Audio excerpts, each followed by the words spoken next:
आज के प्रोग्राम में हमें बहुत इंपॉर्टेंट मैटर्स के ऊपर बात करनी है, जिसकी समरी मैं आपके सामने रखूंगी।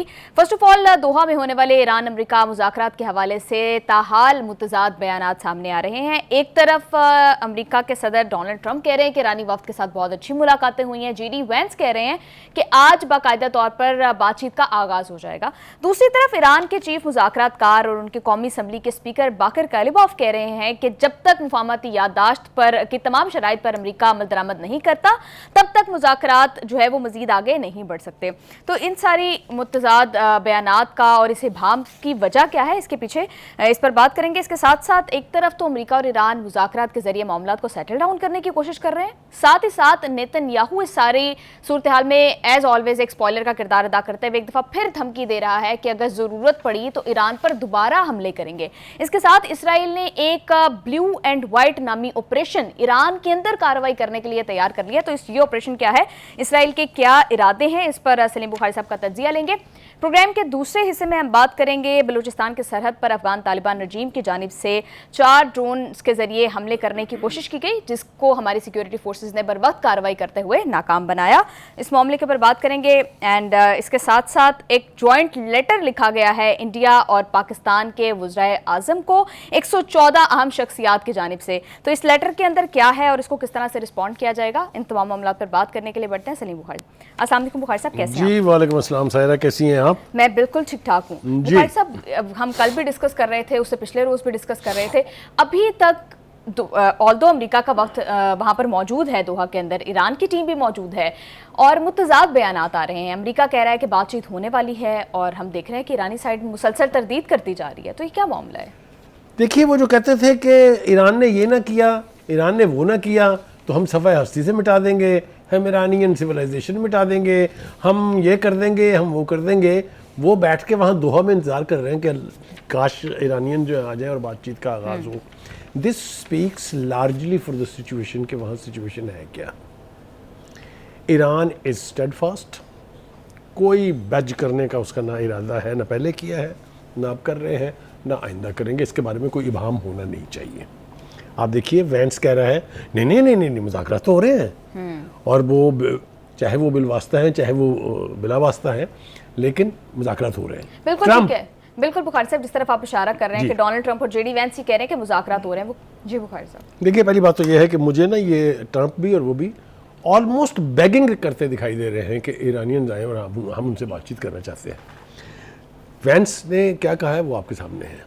वो तो ये कह रहे हैं कि नहीं जी, बातचीत तो बड़ी चल रही है, बड़ी हमारी अहम गुफ्तगू हो रही है। जो लबो लहजा है उनका, ये वही है ना जो धमकियाँ दिया करते थे, जिसका मैं अभी जिक्र कर रहा था आपसे। इस वक्त ये विन विन सिचुएशन है ईरान के लिए, कोई दो इसके बारे में राय नहीं है। मैं बिल्कुल आपको ये बात कन्विक्शन से कह रहा हूँ। इसलिए असल इशू क्या है? इशू ये है कि ईरान इज़ कमिटेड कि जो कुछ भी होना है वो उस 14 निकाती मेमोरेंडम ऑफ अंडरस्टैंडिंग के प्रेमिसेस के बीच होगा, उसके बाहर कुछ नहीं होगा। इज़ दैट जस्टिफाइड और नॉट? जहाँ जहाँ ट्रंप या नेतन्याहू या वैंस उससे बाहर जाने की कोशिश कर रहे हैं, वहीं वहीं ईरान रेजिस्ट कर रहा है। मिसाल के तौर पे कैसे? उसकी पहली शिक ये कहती थी कि तमाम महाजों के ऊपर जंग जो है वो ख़त्म हो जाएगी, इंक्लूडिंग लेबनान। कोई इबाहम है इसके बारे में? ये शिक थी ना, पहली शिक है ना ये। तो क्यों लेबनान में जंगबंदी एक सेपरेट अंदाज से हो रही है? क्यों वहाँ पर नेतन्याहू अब तक हमले कर रहा है को पूछने वाला? इसलिए ईरान ये कहता है कि अगर इन शिकों पर अमल नहीं होगा जिस पर हमारी अंडरस्टैंडिंग हुई है, आगे मुज़ाकरात ना बढ़ेंगे ना हम वापस मुज़ाकरात की टेबल पर आएंगे। अभी तक नहीं आए वो। तफसील के साथ इसके ऊपर बात करते हैं। देखिए, memorandum of understanding provided the basis for proceeding head, आगे जाने का एक रास्ता उसने दिया, जो पाकिस्तान की कितनी कोशिशों के नतीजे में हुआ आपके सामने है। शटल डिप्लोमेसी की गई, उसके ऊपर मुल्कों के दौरे किए गए, उसके ऊपर ईरान की क़यादत को कन्विंस करने की कोशिश की गई, ये सब कुछ हुआ। उसके नतीजे में वो 14 निकाती एजेंडा जो मेमोरेंडम ऑफ अंडरस्टैंडिंग है वो साइन हुआ। क्यों निकला जाए उससे बाहर? आप देखिए, एक हरकत जो और की है मुझे बड़ी अजीब वो लगी है कि ये जो खलीजी ममालिक हैं ना, ये रियासतें जो हैं, इन्होंने इस जंग से कोई सबक नहीं सीखा है। क्यों? वो जो अमरीकी ग़ुलामी की उनको आदत पड़ गई हुई है ना, उन्होंने फिर अमेरिका के साथ मिलके नेतन्याहू की खुशनुदी की खातिर हिजबुल्लाह के ऊपर पाबंदियाँ लगा दी हैं। आप मुझे ये बताइए कि क्या इसकी इस वक्त ज़रूरत थी। ये सारे इरिटेंट्स हैं ईरान के लिए। Iran is irritated with such measures.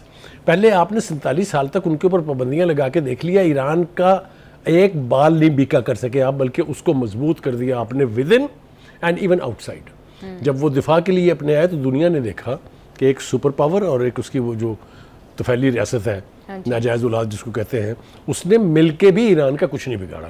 नुकसान तो होते हैं ना जंग में, जंग जो है वो वहाँ से दूसरी तरफ से फूल थोड़ी बरसते हैं, लेकिन जो नुकसान अमेरिका का हुआ है, कल भी हम इसके ऊपर बात कर रहे थे, आने वाले दिनों में यही अमेरिकी मीडिया पूरी दुनिया को बताएगा कि कितना बड़ा तबाहकुन नुकसान हुआ है अमेरिका का। बिल्कुल ठीक है बुखारी साहब, जिस तरफ आपने इशारा किया कि खलीजी ममालिक ने अमेरिका के साथ मिलकर हिजबुल्लाह के ऊपर पाबंदियां लगाई हैं, बुखारी साहब ये किन चेंजिंग डायनामिक्स की तरफ इशारा करते हैं मिडिल ईस्ट के अंदर? क्योंकि हम तो ये बात कर रहे थे कि अमेरिका से दूरियां इख्तियार करेंगे ये ममालिक। मैंने कहा ना आपसे कि मुझे इस बात पर हैरत है, मैं बहुत हैरत ज़दा हूँ कि बजाय इसके कि वो एक सेवनी माइंड सेट के प्रेसिडेंट ट्रंप और नेतन्याहू के खिलाफ चले, खिलाफ नहीं, उनके इकदामात के ऊपर तनकीद ही कर लेते, नहीं वो नहीं किया, वो उन्होंने मुनासिब नहीं समझा। वो नेतन्याहू जिसने 70 लाख लोग शहीद कर दिए फ़लस्तीनी, वो जिसने 3 लाख से ज़्यादा लोगों को मखलूज कर दिया, वो जिसने गज़ा को कब्रिस्तान बना दिया, वो जो एक ग्रेटर इसराइल बनाने के चक्कर में इन तमाम रियासतों के की खुद मुख्तारी और इंडिपेंडेंस के का दुश्मन है, उसकी हमायत में बयानात भी दिए जा रहे हैं, उसकी हमायत में इकदाम भी किए जा रहे हैं। सॉरी। अब आप मुझे बताइए किस तरीके से आप इसको जस्टिफाई करेंगे? Is there any way to justify it? एक बात। दूसरी बात देखिए, अब जो धमकी दी है ना ट्रंप ने भी और अपने वैंस ने भी, छुपी हुई, कि अगर मुज़ाकरात नहीं होते हैं तो हम बड़ी मजबूत पोजीशन में होंगे। वो ट्रंप कह रहे थे, कल भी कह रहे थे, परसों भी कह रहे थे, अगर मुज़ाकरात ना हुए तो हम मिटा देंगे, ये कर देंगे, ये कर देंगे। ऐसी सूरत हाल नहीं है। ये सिर्फ अपनी फेस सेविंग और ग्रेस के को बचाने की खातिर, अपनी रेपुटेशन को बचाने की खातिर कहा जा रहा है। ज़रा थोड़ा सा अंदरूनी तौर पे देख लेते हैं। अमेरिकी पब्लिक जो है उसने तो 80-80 लाख, 90-90 लाख एक एक दिन में निकल के बाहर कह दिया, नो किंग नो वॉर। जी हो गई मुखालफत अवामी सतह पे। उसके बाद आपने देखा कि कांग्रेस में क्या हुआ, सेनेट में क्या हुआ, वो करारदादें पास हुई जिसमें खुद इनकी पार्टी के लोगों ने मुखालफत में उसके उनके हक में वोट दे के और अपने ट्रंप के हाथ जो है बांध दिए हैं प्रैक्टिकली। उसके पास अब नई जंग करने का इख्तियार नहीं है, उसे कांग्रेस से बाकायदा इजाजत लेनी पड़ेगी। ठीक है, इसलिए ये खाली गीदड़ भभकियां हैं। अंदरूनी तौर पर भी ट्रंप वीक हुआ है, आलमी तौर पर भी आइसोलेट हुआ है, ये हकायक है। इसीलिए नेतन्याहू ने समझा कि इस मौके के ऊपर कोई गिदड़ भभकी दे दी जाए, क्योंकि वो, जैसा आप उसको कहती हैं कि ही इज ए स्पॉइलर, वो चाहता ही नहीं है कि ये जंग बंद हो। वो कभी नहीं चाहेगा कि अमन हो जाए इस खित्ते में, इसलिए कि वो जाएगा कहाँ। तो कहने का मतलब ये है कि इस अमन का सबसे बड़ा दुश्मन जो है उसका नाम नेतन्याहू है। वो क्या वेपन्स इस्तेमाल कर रहा है, क्या हरबे इस्तेमाल कर रहा है, इसके ऊपर हम तफसील से बात कर चुके हैं। एप्स्टीन का जब नाम आता है तो टांगें कांपने लगती हैं प्रेसिडेंट ट्रंप की, जो यूनाइटेड स्टेट ऑफ अमेरिका का सदर है, ये है हाल उनका। हैविंग सेड दैट, इस वक्त राइटर ये कहता है कि ईरान और अमेरिका के बिलवास्ता मुज़ाकरात तो मंगल से जारी हैं। ईरानी अहदेदार का कहना है कि इन मुज़ाकरात का महवर ईरान के मुंजमद हिसाब से जो कतर में है और आबनाए हुर्मुज़ है, और किसी बात पर मुज़ाकरात नहीं। बिल्कुल वही जो बाकिर कालिबाफ साहब कह रहे हैं कि पहले आपने जो MOU में सिग्नेचर्स किए हैं, जो जिन बातों के ऊपर, जिन शिकों के ऊपर आप एग्री किए हैं, उन पर अमल दरामद करें। मैंने आपको पहले क्या बताया था, वही कालिबाफ कह रहे हैं और दो टोक अल्फाज में कह रहे हैं कि MOU जो था उसमें तयशुदा शराइत पर अगर अमल नहीं होता है तो हम कोई मुज़ाकरात नहीं करेंगे। और वो फिर आइडेंटिफाई कर रहे हैं कि लिबनान में जंगबंदी की निगरानी के लिए लिबनान, इराक और अमेरिका के वफूद पर मबनी एक कमेटी बनाई जा रही है। That means Lebanon is there foremost यानी प्रायोरिटी। जी। दूसरी तरफ कालिबाफ कहते हैं कि आबनाए हुर्मुज़ में अपने हकूक़ पर हम कभी समझौता नहीं करेंगे। वो जो उनकी ख्वाहिश है ना कि ये बिल्कुल वही हो जाए जो जंग से पहले था, वो नहीं होने जा रहा। ईरान ने कैटेगोरिकली स्टेट कर दिया, this is our property and we will not let it free for all.